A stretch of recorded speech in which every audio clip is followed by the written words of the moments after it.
encourage the villagers and encourage crew karone ami etu festival organize korisu. The Forest Department, in its efforts to showcase the orange production of this village and to serve as an example to other regions for the state, recently organized a 2-day Rengma Orange Festival.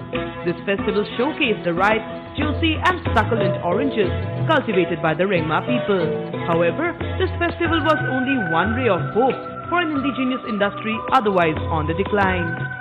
Amar komala bahirat jay kintu etialage কিছুমানে গোলাঘাট পঠায় কিছুমানে ডিমাপুৰ পঠায় আৰু কিছুমান party আহে তেখেতে ভুটান লগে বাৰ্মা লগে পঠায় দিস ইজ ইটো ফাৰ্স্ট টাইম হয় আজি লগে আমি এপ্ৰোচ কৰা নাই হেঁত আৰু সো ফাৰ গাঁও মানুহ যিমান আছে যে আমাৰ গ্ৰাণ্ডফাদাৰ দিনৰ পৰা কৰি আছে আজি লগে কোনোৱে তেনেকুৱা এগ্ৰিকালচাৰ ফালে একো ডেভেলপমেন্ট বা সহায় তেনেকুৱা পোৱা নাই. The government of Assam is yet to take an active role in the development and proliferation of the orange market of Jangpa. On the one hand, the poor condition of the connecting roadways to this village has been a great deterrent for the orange cultivators to transport their produce to the various markets of the state. On the other, these farmers have been continuously denied a good price for their produce in the market in the absence of a regulatory price being set by the government. Their economic conditions are so desperate that there are some who have even considered ending their cultivation as it does not bring in enough profit. At a time when the Nagpur Research Center has given a certificate of excellence to the fruits of this region and is beginning research on the soil of the Jangpa village, the pathetic condition of the cultivators indeed comes as an irony. A timely intervention of the government to this fruit market of KARBI Anglong, other than organizing a fruit festival, will indeed go a long way in bringing this village to the orange limelight of the northeast. Ashabur Rahman, Frontier TV, Diffu.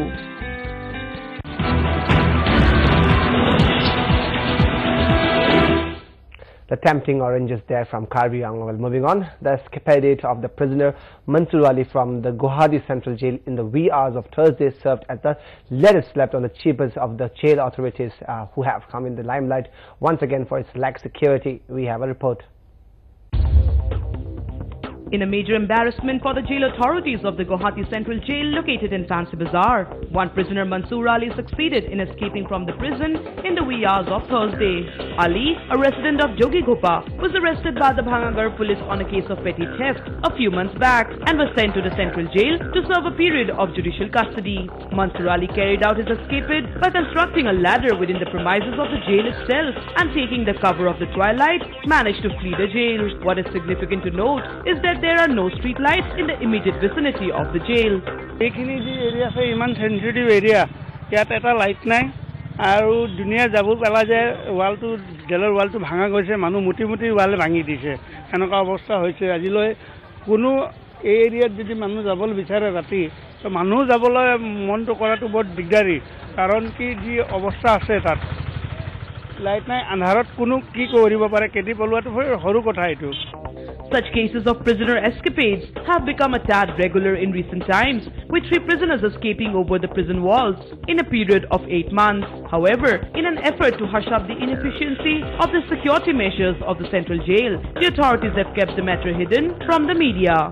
In fact, as the media persons reached the jail to inquire about the latest escapade of prisoner Mansoor Ali, jailer A.K. Mukhtar refused to meet them and barred them from entering the prison. Balking at the latest slap on the cheek of the prison security, the jailer refused to comment to the media even as the press stood outside the prison in a long wait. With camera person RD, Rupjyoti Basha, Frontier TV, Guwahati.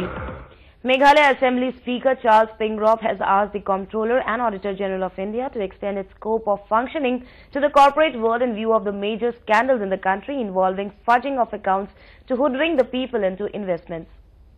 Addressing the closing function to mark the end of the 150th anniversary celebration of the institution of the Comptroller and Auditor General of India, Pingrop underscored the need to bring the private sector within the ambit of the institution. Every single activity that uses money, both public and private, for producing goods and services to be consumed by the common man needs to be audited. The reach of the CAG must, therefore, be unlimited and should not be confined only to the government, government corporations and companies and panchayats. It should also extend to the corporate world purely in the private domain, said Pingrop. Since then, the saga of service by the institution has been an envious and commendable one that calls for both celebration and also careful introspection. The CAG of Free India has lived through the turbulence of times and proved its indispensability and intrinsic worth.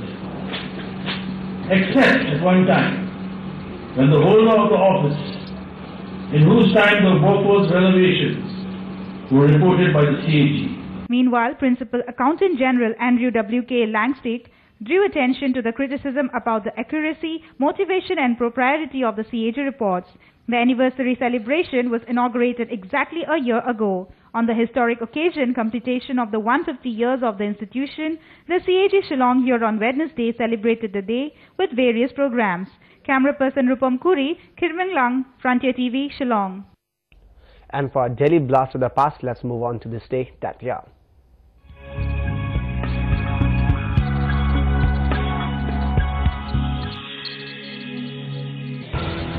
On this day in 1558, the Elizabethan era begins as Queen Mary I of England dies and is succeeded by her half-sister Elizabeth I of England. The Elizabethan era was the epoch in English history of Queen Elizabeth I's reign. Historians often depict it as the golden age in English history. The symbol of Britannia was first used in 1572 and often thereafter to mark the Elizabethan era as a renaissance that inspired national pride through classical idols, international expansion and naval triumph over the hated Spanish foe.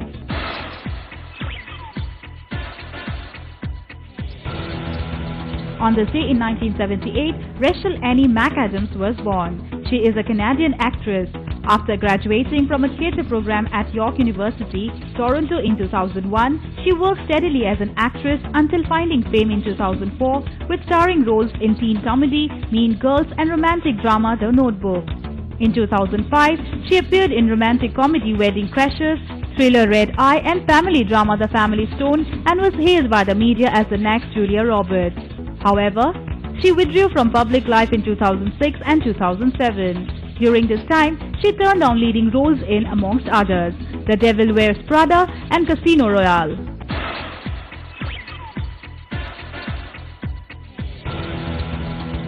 On this day in 1992, Audre Lorde died. She was a Caribbean-American writer, poet and activist. Lorde's poetry was published very regularly during the 1960s in Langston Hughes, in 1962 New Negroes Poets, USA, in several foreign anthologies and in Black Literary Magazine. During this time, she was politically active in civil rights, anti-war and feminist movements. Lorde criticized feminists of 1960s from the National Organization for Women to Betty Friedan's The Feminine Mistake for focusing on the particular experiences and values of white middle-class women.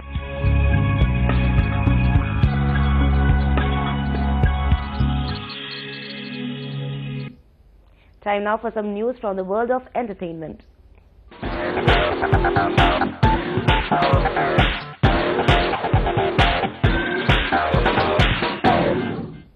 Akshay Kumar beats up an Eve teaser during the promotion of his upcoming film Desi Boys. The action hero jumped off the stage and bashed up with the miscreant when he heard a girl shouting for help.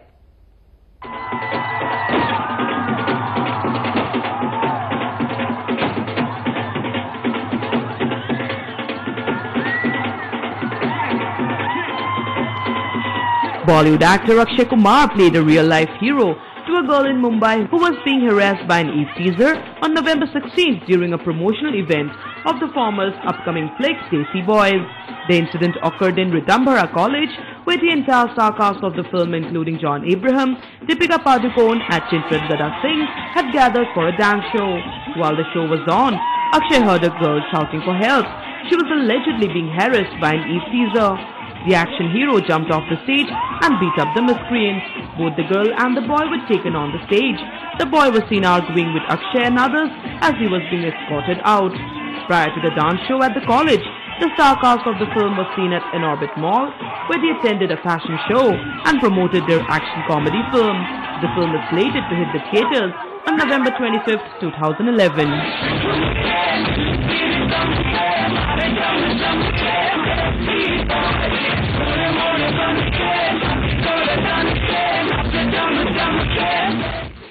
Well, after entertainment, it's time for some sports stories. Expressing satisfaction with India's performance in the FIFA International Friendly Football Series, Indian coach Xavier Madrea said his words to have won the friendly series against Malaysia despite not practicing for long. We caught up with Xavier Madrea for his first television interview with Frontier TV.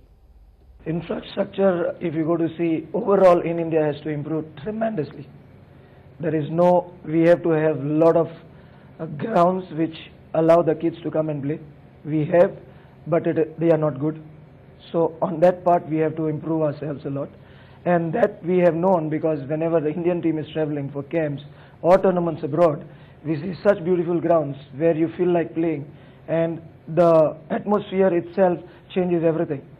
So it's not only the problem in Northeast, it's not only the problem in India at Calcutta. Overall, there is a lot of problem in India where we have to improve our infrastructure tremendously. Watch the full interview with Xavier Madrea tonight at 10 p.m. Well, before we wrap up the bulletin, let us take a look at the top stories once again. The headlines are brought to you by Aircel. Fierce firefight between army and police in Arunachal. 3 hardcore Alpha rebels shot dead. News of location of Harish Parwa by Ministry of Foreign Affairs, Alpha CNC presently in China. Manipur cabinet resolves to authenticate supra-state body Bobby to meet Prime Minister Sonia and PC. Assam political parties worry. BJP AGP urged Tarun Gogoi to intervene on supra-state body for Nagas. 2-day Bodo National Council annual conference to begin in Udalguri tomorrow. Hagrama asks APSU to join DNC. Prime Minister embarks on a 4-day visit to Indonesia and Singapore. Ties with Asia and Singapore key part of Lucas policy. Lax security of Guwahati jail authorities. 1 prisoner escapes over wall of jail with the help of ladder. Sanjay Sinha takes charge as new DGP of Tripura after months of post lying vacant. Expect relief from food inflation if moderating trend continues, says Finance Minister Pranab Mukherjee. All party meeting convened today ahead of winter session.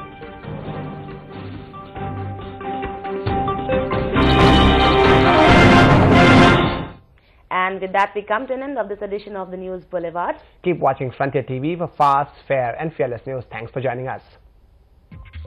The News Boulevard was brought to you by Aircel, your world of possibilities. Topsim, Mazbooti ka bharosa, hamesha.